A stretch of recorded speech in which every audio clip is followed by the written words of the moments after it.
माझ्या बहिणीला तुम्ही नगराध्यक्ष म्हणून निवडून द्या। हा जयकुमार घोडे पुन्हा शब्द देतो।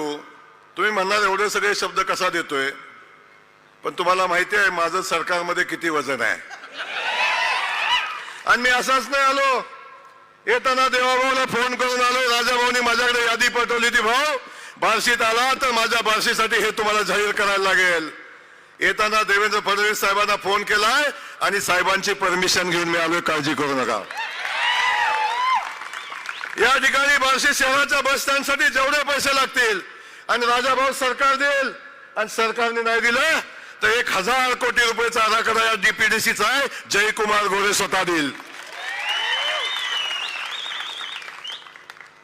त्यामुळं या शहराच्या विकासासाठी जे लागेल ते सगळं करू। पण सांगा सोपल साहेब, या बस स्टँडचं काम तुम्ही कसं करणार, कुणाकडे जाणार, कुणाला मागणार?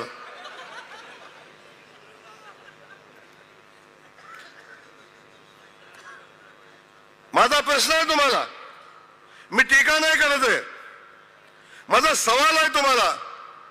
सांगा हे कसं करणार आहे, सांगा हे कुणाकडून आणणार आहे?